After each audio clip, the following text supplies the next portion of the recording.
सबसे आसान तरीके से आज इजराइल का पूरा मुद्दा स्टेप बाय स्टेप मैं आपको कुछ चैप्टर्स में समझाने वाला हूं। देखो, एक बात है, वैसे हमारा देश अभी क्रिकेट मैच जीता, जहां एक तरफ हमने पड़ोसी देश को क्रिकेट मैच जीतने की बहुत खुशियां मनाई, बहुत बम पटाखे फोड़े, वहीं दूसरी तरफ ऐसा भी हिस्सा है इस पृथ्वी के ऊपर जहां इंसानियत बुरी तरीके से हार गई है। यहां पे तो आसमान में आतिशबाजियां हुई, वहां जमीन खूनम खून हो गई। नमस्कार, विवेक बिंद्रा बोल रहा हूं, फाउंडर एंड सीईओ बड़ा बिजनेस.com। आज मुद्दे पे बात करना है, इजराइल और पैलेस्टीन के मुद्दे पे। इतना आसान कर दूंगा, आसान तरीके से समझाऊंगा। इजराइल पैलेस्टीन का मुद्दा है क्या, लड़ाई क्या है, क्यों है, कौन क्या है, पहले कैरेक्टर समझाऊंगा, फिर कहानी समझाऊंगा, फिर वे फॉरवर्ड बताऊंगा। हर जंग की एक जड़, एक वजह होती है। जैसे मैथ्स आप पढ़ते थे ना, गणित, उसमें स्क्वायर रूट होता है, क्यूब रूट होता है, निकाला जाता है। मैं आज रूट कॉज बताऊंगा, क्या रूट कॉज है। मैं एक कॉम्प्रिहेंसिव और न्यूट्रल व्यू देने वाला हूं। इजराइल की क्या गलती, पैलेस्टीनियंस की क्या गलती, इसमें बाकी लोग क्या कर रहे हैं, ये लड़ाई चलेगी, कौन जीतेगा, कौन हारेगा। पहले शुरू करते हैं 7 अक्टूबर को हुआ क्या। सुबह 6:30 बजे का समय था, लोग सो के उठ रहे थे अभी, तभी पूरे देश में सायरन बज गए। लोगों ने नजर उठा के देखी, आसमान में आतिशबाजियां नहीं, आसमान में आतिशबाजियां पटाखों के नहीं, रॉकेट थे। हमस ने 1 नहीं, 2 नहीं, 3 नहीं, पूरे 5000 रॉकेट इकट्ठे डाल दिए। एंटी बैलिस्टिक जो अरेंजमेंट था उसको भी उन्होंने तोड़ के फोड़ के बराबर कर दिया, क्योंकि इतनी बड़ी तैयारी तो इजराइल भी नहीं कर पाया था कि 5000 रॉकेट एक साथ झेल जाए। 20 मिनट की फायरिंग में हजारों लोग मारे गए। यह था 7 अक्टूबर। फिर आया 8 अक्टूबर, अगले दिन खड़ा हो गया इजराइल वापस। बदले में इजराइल ने हमस के खिलाफ जंग का भयंकर ऐलान कर दिया और क्या बोला, ये हमस के साथ हमारी आखिरी जंग होगी। लोगों ने पूछा क्यों आखिरी जंग, बोला क्योंकि इसके बाद हमस बचेगा ही नहीं। इसके बाद हमास खत्म, पूरा देश खत्म, पूरा गाजा पट्टी खत्म। गाजा पट्टी वैसा दिखेगा ही नहीं जैसा कभी था।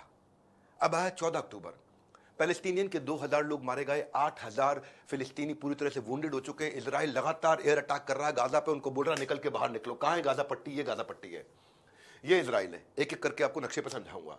इन्होंने नॉर्थ गाजा पट्टी पे अटैक किया, इजिप्ट में घुस नहीं सकते, वो आपको समझाऊंगा कैसे होगा। आप मेरे साथ जुड़े रहना, आपको मजा आएगा। लोग टूट जाते हैं घर बनाने में, तुम तरस नहीं खाते बस्तियां जलाने में।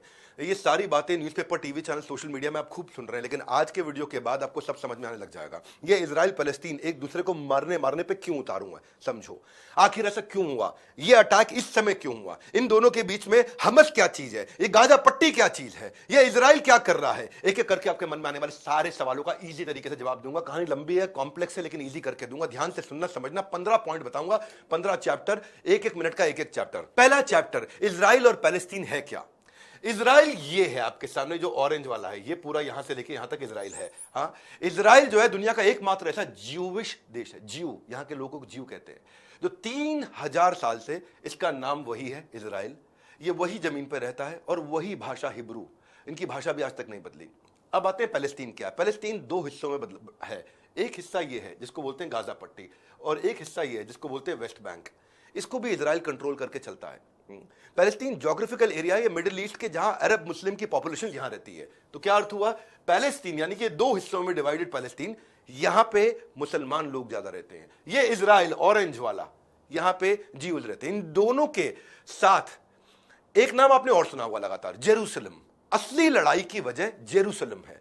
जेरूसलम अपने आप में खराब नहीं है, पर वो लड़ाई की वजह बन गया। जेरूसलम तो बड़ा धार्मिक स्थान है। तो दूसरा अध्याय, जेरूसलम क्या है। जेरूसलम इजराइल की कैपिटल है, जो कि इन दोनों के बीच में पड़ता है, वेस्ट बैंक और इजराइल के बीच में यहां पे कहीं पड़ता है, एकदम बॉर्डर के पास में है।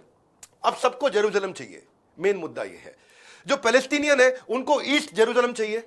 क्यों चाहिए, वो कहते हैं ये हमारा पवित्र स्थान है, अल अक्सा मॉस्क, यानी कि वो मस्जिद, ये इसको अपना कैपिटल बनाना चाहते हैं। इजराइल कहता है ये मेरी कैपिटल है, वो कहता नहीं हम इसको अपनी कैपिटल बनाएंगे। इजराइल कहता है जेरूसलम मेरी इनडिवाइजेबल कैपिटल है, बेटा डिवाइड नहीं करने दूंगा उसको।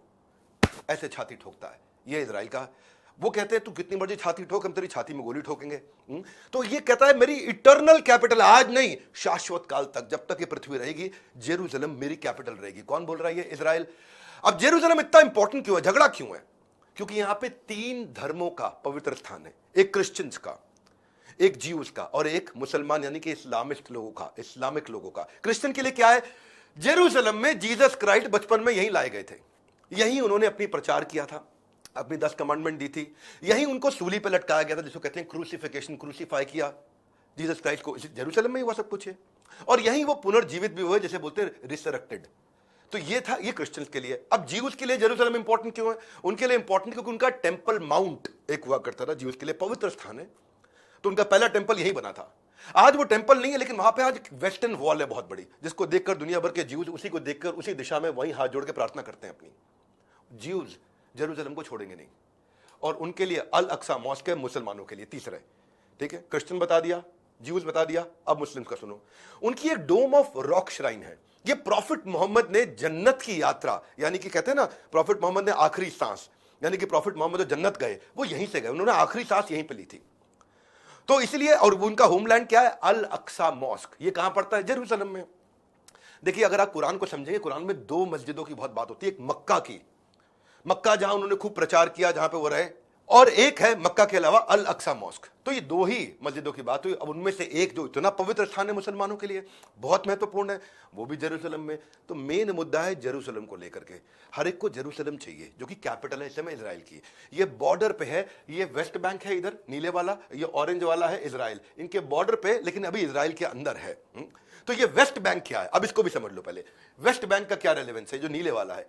क्योंकि देखो, अगर एक एक करके ना सारे चैप्टर सीखते जाओ, तीसरे चैप्टर पे आ गया हूं। वेस्ट बैंक ये एरिया है जो कि इजराइल के ईस्ट में हुआ, और जॉर्डन रिवर के, जॉर्डन रिवर, जो जॉर्डन पूरा देश है, इसकी एक छोटी सी रिवर है, बड़ी अच्छी सी प्यारी सी एक रिवर है, उस रिवर के वेस्ट बैंक पे है। यहां 30 लाख पैलेस्टीनियन रहते हैं। पैलेस्टीनियन को हिंदी में फिलिस्तीनी भी बोलते हैं, आप लोग हिंदी भाषा में फिलिस्तीनी बोलते हैं, वैसे पैलेस्टाइन। तो यहां पे 30 लाख, और मुख्यतः मुसलमान हैं, जो पैलेस्टीनियन मुसलमान होते हैं। 2023 में, यानी कि आज की डेट में, इजराइल थोड़ा ताकतवर है। यहां थोड़ी पढ़ाई लिखाई, एडवांसमेंट, टेक्नोलॉजी बाकी आजू बाजू के देशों में कम है। इजराइल इस मामले में बहुत बहुत बहुत बहुत आगे है, अकेले कई मुसलमान देशों से लड़ता है वो। उसका शक्ति बहुत है, टेक्नोलॉजी बहुत है, आईक्यू लेवल बहुत अच्छा है, बिजनेस बहुत अच्छे हैं, स्टार्टअप्स बहुत अच्छे हैं, इंजीनियरिंग में, साइंस में, मैथमेटिक्स में। अब इतना आगे होने के कारण उसने कुछ हिस्सा अपना ले लिया इनसे। यानी कि वेस्ट बैंक का लगभग 40% ही आज पैलेस्टीनियन के पास है, 60% लगभग इजराइल के कंट्रोल में चल रहा है। ये आज की डेट बता रहा हूं आपको। अब वेस्ट बैंक के साथ एक गाजा पट्टी, जहां पे हमास रहता है। गाजा पट्टी में भी पैलेस्टीनियन हैं सारे, वहां उनकी पॉपुलेशन है। तो थोड़ा सा एक एक करके हर चैप्टर को समझते हैं कि गाजा पट्टी क्या है। गाजा पट्टी 41 किलोमीटर की है। ये यहां पे ये इजिप्ट के ऊपर पड़ती है और इजराइल के बाजू में, और इस तरफ पूरा मेडिटेरेनियन सी है, समुद्र है इस तरफ। ये गाजा पट्टी से अटैक होता है सारा इजराइल के ऊपर। तो अब इसको समझते हैं गाजा पट्टी में हो क्या रहा है, यहां पे लफड़ा क्या चल रहा है। यहां पे 41 किलोमीटर का है, 10 किलोमीटर की चौड़ी मतलब चौड़ाई है, और समुद्र के साथ में यहां 23 लाख लगभग मुसलमान रहते हैं। और ये सब के सब कौन है? पैलेस्टीनियन है गाजा पट्टी के अंदर। हाँ, यहां पे एक और बात मानी जाती है कि जो प्रॉफिट मोहम्मद थे, उनके जो परदादा थे, उनका ये बरियल प्लेस मतलब जो अब हमारे यहाँ पे कहते हैं समाधि कहते हैं, लेकिन यहाँ दफनाने को बरियल प्लेस कहा जाएगा। तो यानी कि परदादा जो थे उनके प्रॉफिट मोहम्मद के, पक्का नहीं ऐसा है कि नहीं है, लेकिन कहा जाता है, माना जाता है। अब ये मानते हैं तो हम भी मान लेते हैं इस बात को। तो गाजा जो है, इजराइल ने लड़ाई के दौरान इजिप्ट से लड़के ये अपने हिस्से में ले लिया। अब इसको इजराइल ऊपर ऊपर से कंट्रोल करता है, लेकिन अंदर अंदर से एक इस्लामिक संगठन है, आतंकी संगठन है इस्लाम का, और वो है हमास, जिसने इजराइल पे अभी हमला किया है। वो हमास यहां पे रह करके अंदर अंदर से कंट्रोल करता है, ऊपर से कहने के लिए ये आज इजराइल के पास है। अब हमास क्या है? इसका नाम आप बहुत सुन रहे हैं। इसने इजराइल पे अटैक करता है, क्यों करता है, किस लिए करता है, इस बार क्यों हुआ, इस समय क्यों हुआ, वो समझो। हमास रहता है यहां पे गाजा पट्टी के अंदर, एक पैलेस्टीनियन इस्लामिक आतंकी संगठन है, और इजराइल के बदले की भावना से इसकी शुरुआत हुई है। 87 की बात है, तब इनकी शुरुआत हुई।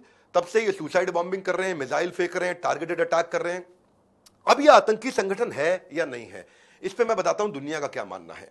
जो यूएन, यूरोपियन यूनियन मतलब यूरोप के बड़े बड़े सारे देश, उसमें काफी सारे देश हो गए, अमेरिका, जापान, इजिप्ट, ये सब कहते हैं कि हमास वास्तव में आतंकी संगठन है। ये एक इस्लामिक टेररिस्ट, एक ऐसा ट्रूप है जो केवल आतंक फैलाने के लिए पैदा हुआ है। लेकिन इसके अलावा कुछ कम्युनिस्ट देश हैं, जैसे कि रशिया है, ब्राजील है, टर्की है, चाइना है, ये कहते हैं ये आतंकी संगठन नहीं है, ये अपने हक की लड़ाई लड़ रहा है। इसमें स्विट्जरलैंड और नॉर्वे ने भी इनका साथ दिया है।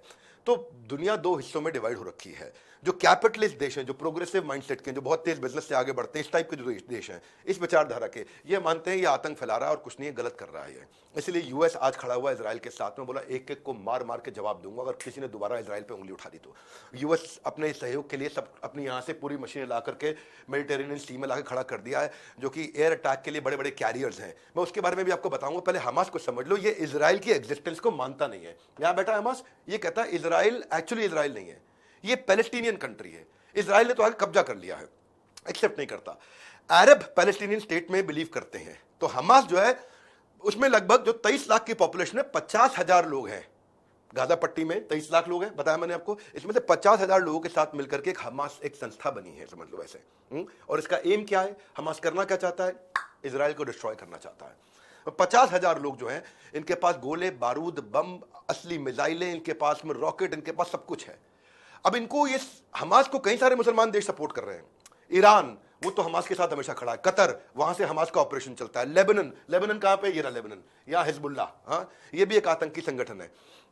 ये सऊदी अरेबिया, यहां से इसको पैसा मिल रहा है हमास को। ये सारा पैसा इराक के आगे से इस तरफ जाएंगे तो ईरान है, फिर और आगे जाएंगे तो मिडिल ईस्ट है। ये सब पैसा पैलेस्टीन कंट्री यहां पे आकर के गाजा पट्टी में इसको दे रहे हैं, हमास को दे रहे हैं, ताकि हमास इजराइल को मारे, खत्म कर दे। क्योंकि इजराइल को कोई मुसलमान देश, लगभग कोई मुसलमान देश पसंद नहीं करता। लगभग इसलिए बोल रहा हूं क्योंकि 2-4 से पीस ट्रीटी हो गई है इनकी, अदरवाइज सारे मुसलमान देश इनके अगेंस्ट है। वापस 7 अक्टूबर पे आता हूं। 7 अक्टूबर को जब यह हमला शुरू हुआ तो एक शब्द आपने न्यूज में सुना। कौन सा शब्द? नकबा। बहुत कम लोगों को नकबा का मतलब मालूम है। नकबा हुआ, हमारे साथ नकबा हो गया, हमारे साथ नकबा हो गया, हाय हाय हाय हाय, ऐसा बोल रहे हैं लोग। ठीक है, कौन बोल रहे हैं हमारे साथ नकबा हो गया? मुसलमान लोग वहां के बोलते हैं पैलेस्टीनियन के हमारे साथ नकबा हो गया। तो समझो कि नकबा क्या होता है। अरबी भाषा में नकबा का मतलब है डिजास्टर। 1948 में जब इजराइल और अरब का आपस में झगड़ा हुआ था, ये इजराइल और बाकी सारे अरब देशों का जब झगड़ा हुआ था, तो पैलेस्टीनियन के जो सैकड़ों विलेजेस को और सिटीज को नेस्तो नाबूद कर दिया था इजराइल ने। 7 लाख फिलिस्तीनियों को मार के अपने घर से भगा दिया था। तब उसको बोला गया हमारे साथ नकबा हुआ, यानी कि जब मार के आपको घर से निकाल दिया जाए, आपको बेघर कर दिया जाए। ऐसे समझ लो जो कश्मीरी पंडित थे, जब उनको कश्मीर से निकाला गया, उनके साथ नकबा हो गया। ऐसे समझ लो जो हिंदू थे पाकिस्तान से जब वो निकाले गए, उनके साथ उनकी प्रॉपर्टी छीन गई, सब कुछ छीन गया, उनको मारा गया, उनके साथ नकबा हो गया। तो ये नकबा वर्ड आप बार बार सुन रहे थे, तो मैं इजी करूंगा इस वीडियो के बाद। इसके बाद कोई वीडियो देखने की जरूरत नहीं है, को पूरा समझ में आ जाएगा चैप्टर वाइज। आज फिर जब पैलेस्टीनियों के अपने घर छोड़ के भाग रहे हैं, क्यों? क्योंकि इजराइल लगातार अटैक कर रहा है गाजा पट्टी पे, और तो अब इसको कह रहे हैं कि हमारे साथ फिर से नकबा हो गया है। तो अब झगड़ा हो रहा है, तो पड़ोसी देश भी रिएक्ट करते हैं, दुनिया भी रिएक्ट करती है। देखते हैं इजराइल के पड़ोसियों का क्या कहना है, जितने पड़ोसी हैं उनकी क्या विचारधारा है। तो अभी समझते हैं इसको। नेबर्स कैसे रिएक्ट कर रहे हैं। इजराइल के 4 बड़े नेबर हैं।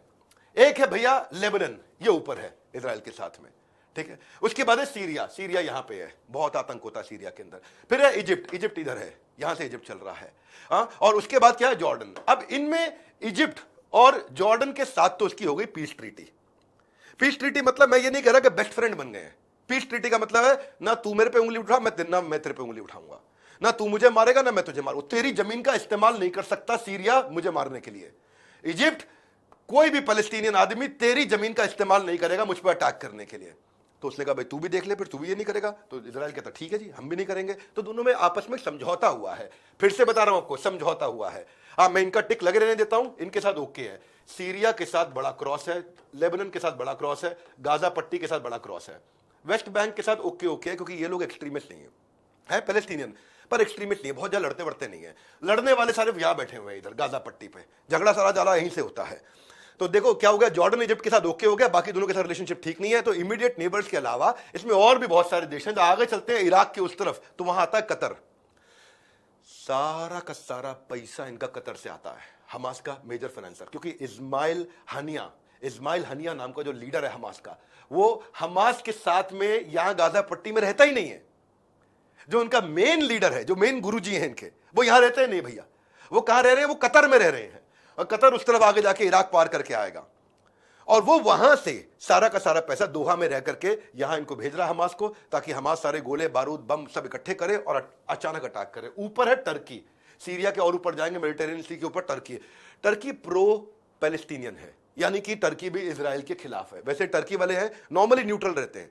नॉर्मली टर्की वाले जो है ना ज्यादा मुस्लिम बनते हैं अपने आप को, ना ज्यादा क्रिश्चियन बनते हैं। इसलिए यूरोप में आधा हिस्सा आता है टर्की का। इस्तांबुल जाओगे तो आधा इस्तांबुल जो है यूरोप में आएगा, आधा इस्तांबुल, आधा टर्की जो है इधर आ जाएगा, एशिया में आएगा। तो अंग्रेज जो है यूरोप के, ये इनको अपना नहीं मानते, तुम मुसलमान हो। मुसलमान इनको अपना नहीं मानते, तुम अंग्रेजों की तरह रहते हो। तो नॉर्मली ये कूल है, आराम से रहते हैं। पर जहां पैलेस्टीनियन मामला आता है वहां ये पूरी तरह से एंटी इजराइल है। बोले इजराइल ने हमारे मुसलमानों के साथ खिलाफ गलत किया है। तो ये क्या बोलते हैं, ये एक रिलीजियस ब्रदरहुड है इनका। तो अब आती है बारी इजराइल के दूसरे बड़े एनिमीज की। सबसे बड़ा और अगला एनिमी कौन है? ईरान। ईरान इराक के जस्ट आगे, नेक्स्ट कंट्री। ईरान तो भयंकर खिलाफ है, खुल के चिल्ला चिल्ला के शोर मचा मचा के, जैसे राखी सावंत की वीडियो देखेंगे बहुत शोर मचाती है, ऐसे ईरान भी शोर मचाता है। इतना तेज तेज बोलता है कि भाई एंटी इस्लामी, देखो एंटी इजरायली अरब ग्रुप जितने भी हैं ये सब बहुत अच्छा कर रहे हैं।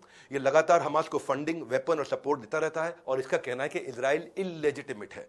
अवांछित संतान समझ लो आप, अवांछित संतान, इलेजिटिमेट। इजराइल जो है ना वो देखता है ईरान उसके लिए डायरेक्ट एग्जिस्टेंशियल थ्रेट है। अब तक मैंने कुछ कैरेक्टर बता दिए, किरदार बता दिए, मैंने ओपनिंग कर दी, किरदार समझ में आता। अब बताते हैं लड़ाई शुरू क्यों हुई, लड़ाई इस समय क्यों हुई, क्या हुआ, बैकग्राउंड क्या है। तो पहले उसके लिए थोड़ा इतिहास में जाना पड़ेगा। Future lies in the past, इतिहास में चलते हैं। आज जहां ये इजराइल और पैलेस्टीन है, ये है ना पूरा, इसमें ये पैलेस्टीन हो गया, ये पैलेस्टीन हो गया और ये इजराइल हो गया सारा।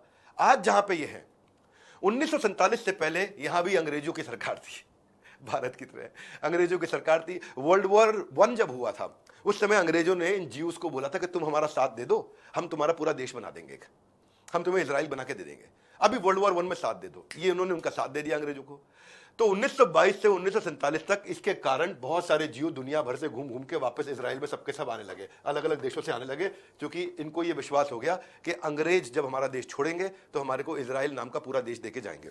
जीव्स की पॉपुलेशन बढ़ने लगी, यहाँ और ज्यूज आने लगे, यूरोप से आए, रशिया से आए, जर्मनी में कितने ज्यूज को मारा गया था हिटलर के द्वारा, वो भी सब निकल निकल के वापस आने लगे, सब अपने देश में पहुंचने लगे, क्योंकि इनको विश्वास हो गया था कि अंग्रेज हमें इजराइल नाम का अपना इंडिपेंडेंट देश दे देंगे। अब इससे क्या हुआ, ज्यूज की पॉपुलेशन अचानक बढ़ने लगी। हर दिन कुछ ना कुछ ज्यूज आ रहे हैं, हर दिन कुछ सैकड़ों ज्यूज आ रहे हैं, हर दिन आ रहे हैं, सब जगह देश में इकट्ठे होते जा रहे हैं, पॉपुलेशन बढ़ने लगी। अब मुसलमान वहां कम होने लगे, तो अरब जो थे और ज्यूज थे उनमें कॉन्फ्लिक्ट चालू हो गए। अब जब कॉन्फ्लिक्ट हुआ, रोजमर्रा के झगड़े होने लगे, जैसे अपने यहाँ उन दिनों हिंदू मुसलमान बहुत होता था। आज तो हमारे देश में बहुत शांति है, भगवान की बहुत कृपा है, लेकिन उस समय जैसे हमारे यहाँ होता वैसे यहाँ अंग्रेज ये सॉल्व ही नहीं कर पाए।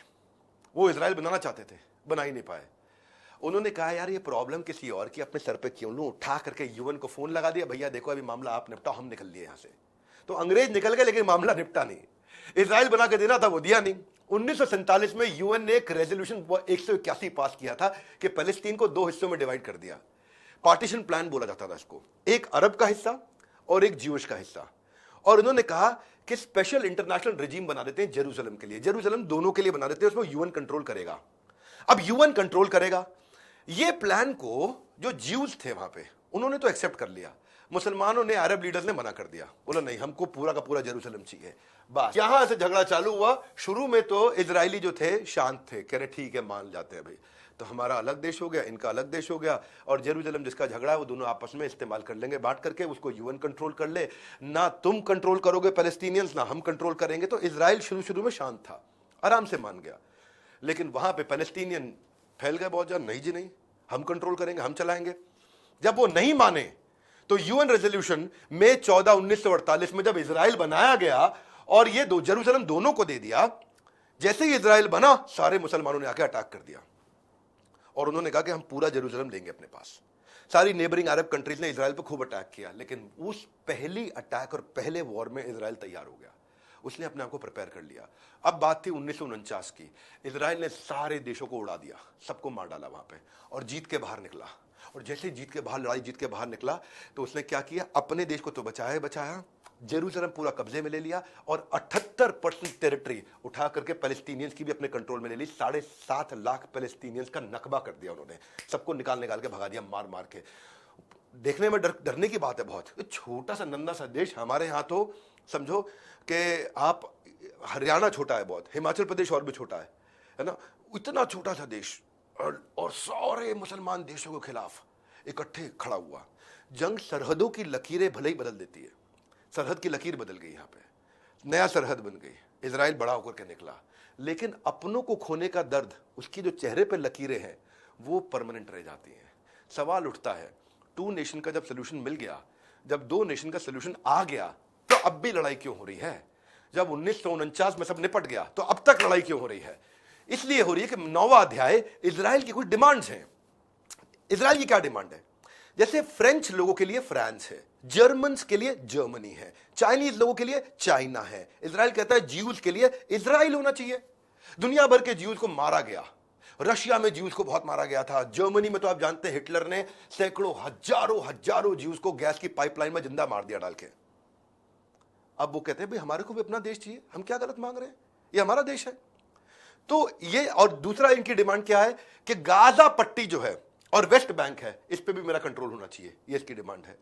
और जेरूसलम में कोई घुसेगा नहीं क्योंकि जेरूसलम केवल ज्यूज का है, ये हमारी कैपिटल है। ये इसकी डिमांड है बेसिकली। अब इस डिमांड के लिए ये लड़ क्यों रहा है? ये लड़ रहा है अपने अस्तित्व के लिए, ये लड़ रहा है अपनी एग्जिस्टेंस के लिए। ये कह रहा है कि मेरे पास केवल एक छोटा सा देश है पूरी दुनिया में, एक देश है मेरा जरा सा, इतने से देश पे पंगा नहीं लोगे।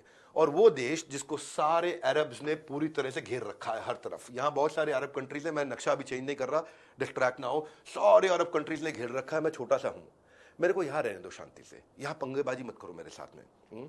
और वो ये कहते हैं कि बेटा अगर मैं हार गया, इजराइल कहता है अगर मैं एक बार हार गया तो मैं एवरीथिंग, उसी समय I will lose everything and everything will be taken away for ever. इसको मालूम है एक बार हारा हमेशा हमेशा के लिए ज्यूज खत्म, मार मार के सारे ज्यूज ये दुनिया में भगा देंगे, उसके बाद मेरा कोई दूसरा देश बन नहीं पाएगा। तो मैं हारूंगा एक बार भी नहीं। इसीलिए इजराइल को माना जाता है कि अगर आप उस पर उंगली उठाओगे तो उंगली नहीं गर्दन तोड़ता है वो, क्योंकि वो ये बताना चाहता है कि मुझसे लड़ना मत, क्योंकि मैं अगर एक बार यहां मरा तो मैं दोबारा जिंदा नहीं हो पाऊंगा, कभी भी हमेशा के लिए चले जाऊंगा।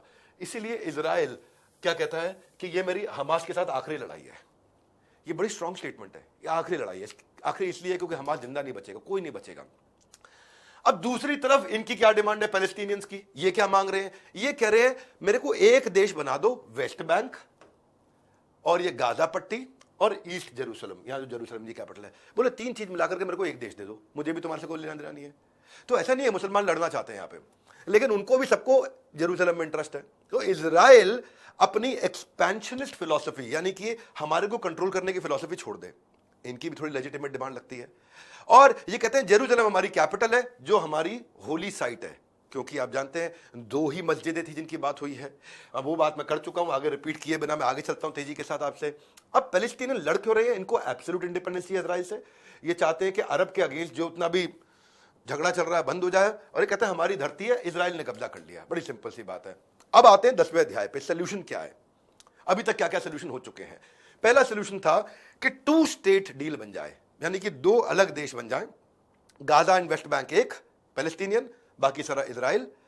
इंडिया, यूएस और चाइना ये सब सपोर्ट करते हैं सोल्यूशन को, कह रहे हैं सोल्यूशन ठीक लग रहा है, ये कर लो, 2 अलग देश बना दो और ऐसे चलो। लेकिन में चैलेंज है। चैलेंज क्या है? अगर प्रॉपर बॉर्डर डिफाइन नहीं होता है तो जेरूसलम की कैपिटल का इशू आ जाता है। दूसरा है सबको एक ही देश बना दो, एक देश बना दो, पूरा गाजा पट्टी भी एक कर दो, पूरा इजराइल भी एक कर दो और पूरा वेस्ट बैंक भी एक कर दो, और सब मिलके रह ले। 2 नक्शे एक होंगे बड़े हक से, ये दूसरा प्रपोजल किया। लेकिन इसमें दोनों की दोनों कम्युनिटी जब साथ में रहेंगे तो प्रॉब्लम यह है कि इजरायली लोग हैं बहुत ज्यादा पढ़े लिखे, बहुत जीनियस, बहुत इंटेलिजेंट, बहुत स्मार्ट। तो ये सारी लीडरशिप में पैसे ही दुनिया में जिस भी देश में जाते हैं वहां लीडरशिप पोजीशन पे पहुंच जाते हैं। तो अपने देश में ये पैलेस्टीनियन मुसलमानों को तो लीडरशिप देंगे ही नहीं देंगे। और इनको लगता है कि मेरी ज्यूइश आइडेंटिटी थी, यानी कि मैं एक धर्म का राज्य, एक धर्म का देश था, वो खत्म हो जाएगा। और लीडरशिप रोल अगर ये पैलेस्टीनियन को नहीं दिए तो फिर से झगड़े होंगे। और फिर इसमें एक और लफड़ा है। पैलेस्टीनियन ये कहते हैं कि भाई जो लोग लेबनान भाग गए उनको वापस लेके आओ, जो सीरिया भाग गए उनको वापस लेके आओ, जो जॉर्डन भाग गए उनको वापस लेके आओ, जो इजिप्ट भाग गए उनको वापस लेके आओ। तो इजराइल के मन में एक और खतरा है, अगर इतने सारे पैलेस्टीनियन मेरे देश में फिर से बढ़ गए तो ये फिर मेरे को मारेंगे। अभी मुझे अंदर से मारेंगे, पहले बाहर से मारते हैं। हाँ, तो फिर से अटैक का डेमोग्राफी चेंज हो जाएगी ना भाई। ज्यूज अभी मैक्सिमम है और तो मुसलमान बराबर हो गए या उनसे ज्यादा बढ़ गए तो ये तो खा जाएंगे, खत्म कर देंगे। तो इस चक्कर में ये वाला भी मुद्दा नहीं सॉल्व हो रहा है। तो इसके लिए अटैक अब आज की डेट में दोबारा क्यों हुआ, इतना बड़ा अटैक क्यों हुआ, उसके 3 कारण हैं। ये मेरा 11वां अध्याय है। इतने बड़े अटैक इस समय आज की डेट में क्यों हुआ, उसके 3 कारण है। पहला, हमास ने इस बार अल अक्सा स्टॉर्म ऑपरेशन का नाम दिया इसको। अल अक्सा याद है क्या है? ये जेरूसलम में मस्जिद है जो कि बहुत ज्यादा पवित्र मस्जिद, पवित्र स्थान माना जाता है मुसलमानों के द्वारा। और ये कहते हैं कि पिछले कई महीनों से इजरायली आर्मी जो थी वो मस्जिद में घुस जाए, मस्जिद में घुस के आके थप्पड़ मारे, चांटा मारे, कुछ करे, एक आधे को गोली मार दे, कुछ को पकड़ के जाए, कुछ को जेल में डाल दे। अब इजराइल दूसरी तरफ बोलता है कि नहीं, ये लोग मस्जिद में प्रार्थना करने नहीं जाते हैं, ये नमाज पढ़ने नहीं जाते, ये मस्जिद में जाकर के अटैक का प्लान कर रहे हैं। ये आर्म फोर्सेज है हमारे, इसको पत्थर मारते हैं फिर मस्जिद में भाग जाते हैं, आते हैं फिर पत्थर मारते हैं फिर मस्जिद में भाग जाते हैं। तो इजराइल कहता है कि ये हमें तंग कर रहे हैं, और मुसलमान कहते हैं नहीं इजरायली हमको तंग कर रहे हैं। अब पैलेस्टीन जो है वो इजराइल की फोर्स कहते हैं कि जब मॉस्क में घुस करके हमको मारती है, सिविलियंस को भगाती है, तो भाई हमारे लिए हमारे को बड़ी पीड़ा होती है। इस पीड़ा के हक में आवाज उठाने के लिए हमास खड़ा हुआ इस बार और इनको आके अटैक किया। ये था पहला कारण। दूसरा कारण जो हो सकता है इनके अटैक का वो था यूएस जो कि उस तरफ है, उसकी एक सऊदी अरेबिया जो है ना, इन सारे जीसीसी कंट्रीज, गल्फ कंट्रीज में उनका सरदार माना जाता है कि भाई वहां के अगर लीडर्स ने कुछ बोल दिया तो ये सब के सब चुपचाप मान लेते हैं। लेकिन यूएस ने क्या किया, उसने कहा लीडर को ही मैं तोड़ लेता हूं। अमेरिकन बहुत तेज है, वो क्या है, वो उनके पास पावर बहुत है, मसल मनी सब कुछ बहुत है, मसल मनी मैन सब उनका बहुत स्ट्रांग है। तो उन्होंने कहा लीडर को अपने साथ तोड़ के ले आते हैं। तो उन्होंने सऊदी अरेबिया के लीडर को फोन लगाया, हाँ भैया, हाँ बोलिए, देखो तो हम तुमको एक आइडिया दे रहे हैं। बोले क्या, तुम ये पैलेस्टीनियन का साथ बंद कर दो। तुम्हारे को जिंदगी में किसी ने हाथ लगाया तो अमेरिका आगे खड़ा हुआ दीवार की तरह। ये सऊदी अरेबिया के लीडर्स को ये बात ठीक लगी कि हम अमेरिका के साथ मिल जाते हैं। अब सऊदी अरेबिया हुआ ये कि अगर अब ये बातचीत काफी दिन से चल रही है, तो बहुत दिन से बातचीत चल रही है, लगभग ओके हो गया है कि सऊदी अरेबिया और अमेरिका अब एक होने जा रहे हैं, जो कि आपस में कभी एक नहीं थे। ये इजराइल के खिलाफ हुआ करता था सऊदी अरेबिया, और सबको ताकत मिलती थी कि ठोको इजराइल को। अब अगर सऊदी अरेबिया सबसे बड़ा लीडर ही गायब हो गया तो भाई राजा गया तो प्रजा भी उड़ेगी ना। तो वो टेंशन चल रही है पूरे माहौल में।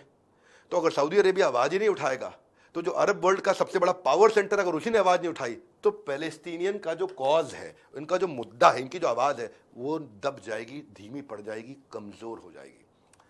अब इनको होगी घबराहट कि सऊदी अरेबिया को रोको। सऊदी अरेबिया को रोकना मुश्किल काम है। तो इन्होंने कहा कि इस समय अटैक करते हैं, इससे पहले कि इनकी पार्टनरशिप फाइनल हो जाए, कागज साइन हो जाए, इससे पहले ऐसा अटैक करते हैं कि सऊदी अरेबिया को मैसेज देते हैं भैया रुकने वाले नहीं है, तू इधर जा या उधर जा। तो सऊदी अरेबिया को मैसेज देने की कोशिश करी इन्होंने कि अमेरिका से मत मिलो, इजराइल के फेवर में मत जाओ। तीसरा पोटेंशियल कारण है, इजराइल के अंदर ही कॉन्फ्लिक्ट चल रहे थे। इजराइल खुद ही कमजोर पड़ रहा था इस समय। आपको याद होगा कभी बेंजामिन नेतन्याहू को प्रेज किया जाता है, कभी उसको ठोक के गिरा दिया जाता है। दूसरा उनका लीडर आता है, प्रधानमंत्री, राष्ट्रपति, फिर उसको हटा दिया जाता है, फिर नेतन्याहू आता। तो गवर्नमेंट खुद ही अनस्टेबल चल रही थी। और ऐसे माहौल में हमास ने इसको एक अपॉर्चुनिटी की तरह देखा कि लोहा गर्म है, मार दो हथौड़ा। तो ये तीन कारण थे कि इस डेट पे ये अटैक किया गया। अब एक और सवाल उठता है 12वां अध्याय कि इतनी डिफिकल्ट हिस्ट्री और इतने सारे युद्ध के बाद भी इजराइल इतना मजबूत खड़ा कैसे है? कारण क्या है? इजराइल क्यों इतना पावरफुल है? इजराइल पावरफुल अपने करेज के कारण। इजराइल ने एक आयरन वॉल बनाई जिसमें 5 बातें हैं। आयरन वॉल उनकी एक फिलॉसफी है। इजराइल को लगता था कि अरब की पॉपुलेशन पूरी बहुत ज्यादा है, सारे देश मिलकर मेरे खिलाफ लड़ते हैं, हमेशा मुझे हराने की कोशिश करते हैं, और एक बार हारा तो इजरायली स्टेट का कॉन्सेप्ट, इजरायली देश का कॉन्सेप्ट खत्म हो जाएगा, हमेशा नामो निशान बैठ जाएगा। तो आयरन वॉल की फिलॉसफी तैयार करी इसने। इसमें ये एक डेटरेंस की तरह है। डेटरेंस क्या होता है कि भाई तेरे पास न्यूक्लियर है, लगा तू, मेरे पास भी है, तूने कुछ किया ना तो उससे डबल पावर से मारूंगा। मारते नहीं है लेकिन डराने के लिए रेडी कर रखा, अपने आप को रेडी तैयार कर रखा है कि नहीं है? ऐसा सांप है जो फन दिखाएगा, डसेगा नहीं लेकिन बता देगा भाई जहर मेरे पास भी है, तूने काटा तो मैं तुझे 4 जगह काटूंगा। तो वो उसने अपनी तैयारी करी, अंदर ही अंदर पहले से प्रिपेयर्ड है। तो इसका दुनिया भर से सारे जीव्स को, पहला पॉइंट बता रहा हूं, दुनिया भर से सारे जीव्स को इजराइल बुलाते हैं, उनको एक्स्ट्रा बेनिफिट देते हैं, उनसे इन्वेस्ट कराते हैं और उनके साथ मिलकर के कैपिटल गेन बिल्ड करके ऑर्गेनाइजेशन मतलब कंट्री, उसको मजबूत बना रहे हैं। दूसरा, इन्होंने हर पावरफुल कंट्री के साथ रिलेशनशिप बहुत मजबूत बनाए हुए हैं, और रिलेशनशिप हर पावरफुल कंट्री के साथ मजबूत है। इस्लाम में स्टेट्स को छोड़ के दुनिया भर में इनको बहुत प्यार मिलता है इजरायली गवर्नमेंट्स को। तीसरा, इकोनॉमी इतनी मजबूत करी कि एजुकेशन यहां पे खून के अंदर है, इतना एजुकेशन खून के अंदर है। स्टार्टअप्स को इन्होंने बहुत बहुत बहुत सपोर्ट किया। स्टार्टअप को फंड देते हैं कि तेरा स्टार्टअप चल गया तो मुझे टैक्स दे दियो, तेरा स्टार्टअप नहीं चला तो कोई बात नहीं, मैं तुझसे पैसा वापस नहीं मांगूंगा। कौन करता देश ऐसा? अपने लोगों के लिए, अपने जीव्स के लिए ये जान बिछा देते हैं। चौथा, ऐसी मिलिट्री स्ट्रेंथ बनाई है, आज दुनिया की टॉप 20 कंट्रीज के अंदर, 150 देशों में टॉप 20 कंट्रीज में हमेशा रहा है इजराइल। इतना पावरफुल मिलिट्री बिल्ड कर रहा है। और पांचवा, विलिंगनेस टू फाइट। उठा तो सही उंगली, उंगली उठा, ना तेरी गर्दन, तेरे आजू बाजू सबकी गर्दन तोड़ दूंगा, खत्म कर दूंगा। Willingness to fight. इसीलिए इनके देश में हर आदमी के लिए कंपलसरी भी है और उसका विलिंगनेस भी है कि मैं मिलिट्री ज्वाइन करूंगा। पूरे के पूरे देश में हर आदमी, हर औरत को मिलिट्री जरूर ज्वाइन करनी होती है कुछ साल के लिए। तो जीव स्टेट में अगर आपको जीना है तो लड़ने के लिए हमेशा तैयार रहना है, और ये तैयार रहते हैं लड़ने के लिए। अब जब ये इतना पावरफुल हो गया। देखो इकोनॉमी अगर पावरफुल हो, देश पावरफुल होता है, और ऊपर से करेज भी हो और लड़ने के लिए साहस हो, तो इतने सारे 15, 20, 25 देशों से अकेले लड़ता रहता है और अपने आप को मजबूत खड़ा कर रखा है। अब जब ये सब हो रहा था तो ये समझना है कि ग्लोबल जियोपॉलिटिक्स इस समय क्या कहती है, बाकी दुनिया का इस समय क्या कहना है। जो बाइडेन, जो कि अमेरिका दुनिया के सबसे शक्तिशाली देश का सबसे शक्तिशाली राष्ट्रपति, कहता है कि let me say this as clearly as I can. इतना साफ कहना चाहता हूं, जितना साफ मैं कह सकता हूं उससे ज्यादा साफ कहना चाहता हूं कि ये वो समय नहीं है कि बाजू में कोई भी देश सोचे कि वो इस समय इजराइल पे हुए अटैक का फायदा उठाएगा। सोच मत लेना। क्या कह रहे, करना नहीं, कह रहे सोच मत लेना, क्योंकि मेरा पूरा एडमिनिस्ट्रेशन, मेरा पूरा सपोर्ट इजराइल की सिक्योरिटी के साथ में रॉक सॉलिड तरीके से ना हिलने वाला अनवेवरिंग रूप में खड़ा हुआ है। ये दोनों साफ साफ बोल दिया। और ये उसने केवल कहा नहीं, इसने अपना सबसे एडवांस्ड एयरक्राफ्ट कैरियर, जहां से सैकड़ों एयरक्राफ्ट एक साथ छोड़े जा सकते हैं, जिसको बोलते हैं द यूएसएस फोर्ड, इजराइल के सपोर्ट में वहां से अमेरिका से लाके मेडिटेरेनियन सी पर खड़ा कर दिया। बोले आओ तो सही, आओ। पूरा यूएस खड़ा इजराइल के साथ में। ये तो था यूएस। इजिप्ट जिसके साथ इसकी पीस ट्रीटी है, आपस में बातचीत ठीक चल रही है, झगड़ा नहीं कर रहे, उसने बोला देखो सब कुछ ठीक है यार, लेकिन जो पैलेस्टीनियन बेचारे जिनकी गलती नहीं है, तुम हमास को मारो गाजा पट्टी में, लेकिन जो सिविलियन है उनको मत मारो। ज्यादा करोगे, हैं तो मुसलमान हमारे भाई हैं, मानते हैं हमारी तुम्हारी दोस्ती चल रही है, पीस ट्रीटी है हमारी तुम्हारी, लेकिन ग्रेव कॉन्सिक्वेंसेस तुम्हें सहने पड़ सकते हैं। तो कहने को इजिप्ट लड़ नहीं रहा है, कुछ नहीं कह रहा, शांत बैठा है, पर फिर ये मैसेज भी दे रहा है, क्योंकि ये लोग ना नीचे नहीं आ सकते। पीस ट्रीटी के चक्कर में इजिप्ट ने यहाँ दरवाजा बंद कर दिया है। अब पैलेस्टीनियन को अटैक कर रहे हैं, उन्हें कह रहे हैं तुम इसे खाली कर दो, सिविलियंस खाली कर दो, मुझे तो खाली हमास को मारना है। अनाउंसमेंट भी करते हैं ना, पहले इन्फॉर्म कर देते हैं, पहले खाली कर दो, हमास को मारेंगे, निकलो यहां से, निकलो, हमास को मार, नकबा कर दिया, निकाल दिया हमको फिर से। तो जब ये मार रहा है तो सिविलियन भी मर रहे हैं। तो इजिप्ट का कहना है यार तेरे को जो करना है कर, तेरे को जो करना है कर, मैं तेरे बीच में नहीं आ रहा, लेकिन बेचारे एक आम पीसफुल मुसलमान उसको मत मारियो, क्योंकि फिर मेरा भी मुस्लिम ब्रदरहुड जाग जाएगा। अब जो पैलेस्टीनियन प्रेसिडेंट है, वेस्ट बैंक में बैठा है, ये ज्यादा इजराइल से लड़ता नहीं है, बहुत ये शांत है। इसका नाम है महमूद अब्बास, ज्यादा नहीं लड़ता है, लेकिन फिर भी ये कह रहा है कि पैलेस्टीनियन पीपल के पास अपना अधिकार तो है लड़ने के लिए, क्योंकि तुम तो बाहर से आए हो इजरायली, तुम असली इजरायली हो ही नहीं, तुमने तो हमारा जेरूसलम कैप्चर कर लिया है। तो इस बार इसने थोड़ा सा अगेंस्ट बोला और हमास को खुल के साथ नहीं, लेकिन हमास के साथ छुप करके पीछे से साथ दे दिया है, जबकि ये हमास को बहुत पसंद नहीं करते थे।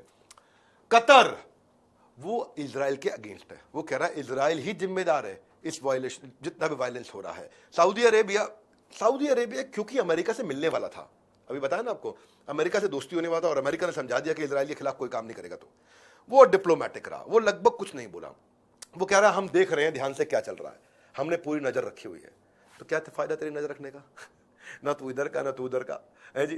तेरी अमेरिका से दोस्ती होता है, पावरफुल आदमी से दोस्ती करते वक्त आदमी अपने बाकी मुद्दों को छोड़ने पड़ जाते हैं। तो सऊदी अरेबिया चुप बैठा है, कुछ नहीं बोल रहा है, लेकिन सऊदी अरेबिया के आजू बाजू 22 देशों को, 22 मुसलमान देशों को मिला के एक अरब लीग बनता है। अरब लीग जो है, अरब लीग मतलब 22 देशों का इकट्ठा संगठन। ये कहते हैं कि इजराइल वायलेंट है, एक्सट्रीमिस्ट है, इजराइल एक टाइम बॉम्ब है, और इसके चलते कभी भी हमारे आसपास शांति नहीं रहती है। तो इन्होंने इजराइल के अगेंस्ट बोल रहे हैं लगातार, यानी कि ले देखे सारे के सारा अरब लीग अभी भी इस समय इजराइल के अगेंस्ट है। 22 देश हैं जिसके अगेंस्ट इजराइल अकेला लड़ रहा है इस समय। ऊपर चले जाए यूरोप में, यूरोपियन यूनियन कहता है इजराइल बहुत बढ़िया देश है, बहुत अच्छा काम कर रहा है, तुम इसको तंग मत करो, इजराइल को अपने राइट्स के लिए डिफेंड करने का अधिकार है, यह हीनियस अटैक है, गलत अटैक किया गया।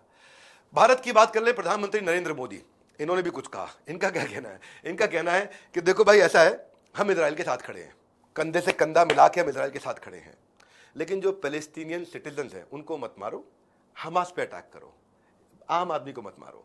तो पीएम नरेंद्र मोदी ने ह्यूमैनिटी भी दिखाई, किसी आम मुसलमान को ना मारा जाए वो भी इजराइल को समझा दिया, लेकिन साथ में कह दिया कि हमास जैसी संस्था के खिलाफ हम आपके साथ खड़े हैं, भारत इजराइल से कंधा मिला करके युद्ध में तैनात रहेगा।